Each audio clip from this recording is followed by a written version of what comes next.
So I was saying, getting into becoming an A&R, how did that happen? Was that a situation where you reached out to a label and you went and kind of put yourself on, or? Yeah, I put myself on. I reached out to Gary Leon. It's big brother of mine, man. Like he's been my mentor for since I started. It's like still, I can call, I can text, talk to him earlier. So I can call anytime I want to. He's like he's a big part of what we hear today on the radio. A big part of what we hear on movies, and TV show placement. So like and I sent out artist song to a random email. I didn't know him at the time. And at the time, he wasn't even working the email, but it was his email. It was for him. Yeah. And at the time, it was a close friend of mine named AJ. We actually work together at Motown now. Oh, okay. So AJ, the one answered the email and was like, "Bro, who is this? Like, who's this girl? Like, where's she from? Like, can y'all get out to LA?" And then all of a sudden, I was like, "Huh?" I thought it was fake.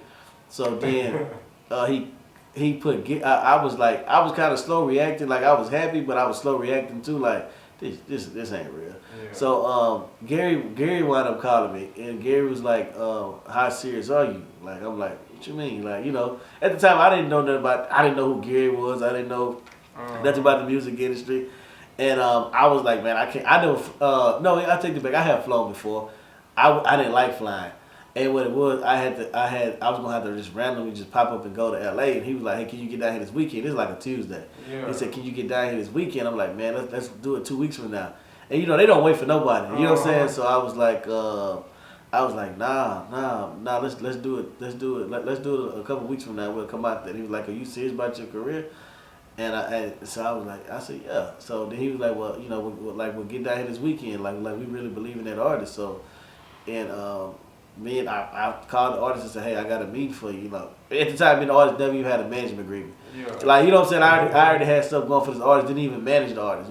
So I believed that I was gonna be taken care of. In the process. You know what I'm saying? But at the time, I'm like, I go with my heart. I don't really just believe it. Just like, okay, I gotta make sure I get what I get. Like I still do good. You know what I'm saying, by people. So yeah. And, all the good I done and the bad I took from being good, it still come back another way. You know what I'm saying? I got blessed another way. So, but no, like we went out there, we flown out there. Man, he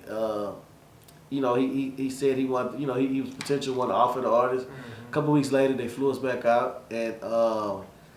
He had an offer, for them, ready for them. But, I don't want to get to the story, the whole how it would have happened, but it didn't go as planned. Like when I got up, I wasn't the one managing no more when it happened. So it was like, they're from another state. And I understood why they did. I understood everything because I didn't live there. Like I'm in Texas, they're out in Minnesota. So at the time I was kind of mad, But as I look at it was kind of your work. It was kind of my work, and then I was finna have to give somebody else all my credit, and then I was finna get the back end and get the low. So that happened like that. It happened like that. Like I said, it's all good. Like I'm nothing but blessings to that the other artist's career, and the managers too. So being around artists, are you into jewelry more? Huh? I said being around artists a lot. Are you into jewelry more? Seeing how artists is always with the big flashy jewelry, chains, rings. Oh, okay. Am I in the jewelry more? Yeah. No, not really. I was already in the jewelry before I even started. So nah, I'm not into it more. I want to make sure my artist, right. At the end of the day, I don't really care. But at the end of the day, my artist Sally, she's blinging. Reese is blinging. So Lil Nine, the one I just signed in Motown, he's blinging. So everybody got their own thing. I don't care about me. Like as long as I step out with them and they looking good, that's all I care about. I don't care about that no more. I used to, like when I was a little younger, when I was that age, I would care about that, but I don't really care about that no more. Okay. You kind of more mature now. I'm way more mature now. I'm a whole new person, man, compared to what I used to be. I mean, honestly, nowadays with the jewelry, it kind of put a target on your back, don't it too? Being an artist, because people with jewelry. Anytime you have jewelry, it puts a target on your back. I had a target before I even got into music. I was wearing jewelry, 2 targets on my back. So. But it don't really matter what you do. Like anytime you step out with something ain't nobody else got, it's gonna put a target on your back. So, everybody wants something. Everybody want to look like this. So, it definitely put a target on your back. With my artist Sally, like we make sure when she step out with her stuff, like She good. yeah, she good, yeah, she will. So we gonna make sure she got security all around her, cause she's a female at the end of the day. Yeah. So she's and she's young, so I just gotta make sure she's well protected. Everybody else, they can kind of handle themselves a little bit, cause the other ones are guys, but they still protected too. But with the female, I'm more overprotected. Because she's a female. Because she's a female, she's a young female. So that's like my kid basically. So yeah. So what would you say is the most rewarding part of being in management? Man, the most rewarding part of being a manager,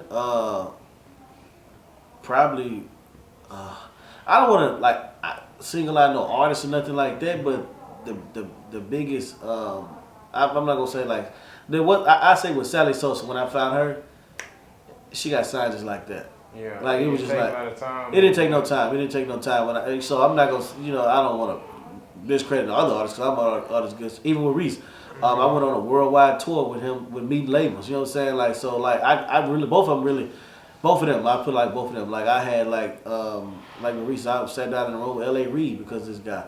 So it just L.A. Reid somebody I look up to. That's exactly. I don't mind. So so everybody got their own way. Just Sally's was different because the deal closed. Like it was so fast. She didn't have I showed you her, but she didn't have no music out, no videos out really. Like it happened fast, man. It happened overnight. It blew my mind. So and then she's at Interscope, So Reese is over at Warner now. So it just it happened all fast. So.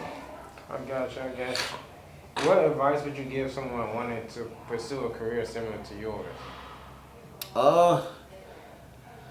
You gotta be hungry. You gotta be motivated. You gotta not let the people get in your ear and tell you what you can and what you cannot do. Like I've been told plenty of times that I need to stick with a 9 to 5. So but I've never been a 9 to 5 person. So not nothing I'm not trying to discredit nobody working 9 to 5. I just always felt like I always want to say when I do something I want to be happy when I do. Yeah. Not saying I can find a 9 to 5 job and be happy. It's just the 9 to 5 jobs I was getting, I wasn't happy. Okay. So I just never was blessed to put in those 9 to 5 jobs. I really probably would have liked it. So I'm not gonna discredit the 9 to 5 because I've done that for years. Yeah.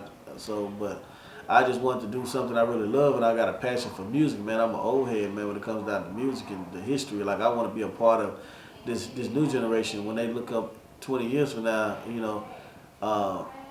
I sit back and listen to those, just like I listen to the old records now. I want to sit back and create records right now for the new artists that these other people my age back then. Well, I mean, then like years on down the line, they'll be sitting back and listen to it. Like right now, people listen to Biggie. Yesterday was Biggie's, 25th anniversary of death, I believe. So. They jam him every day. You know what I'm saying? So I want to. He still live on. Live on. So I want to work with artists that legacy lives on. Like if they here, not here. If I'm not here, I'm here. I want to be like when they look at my kids be like, oh, my daddy was was in that process of that album getting made.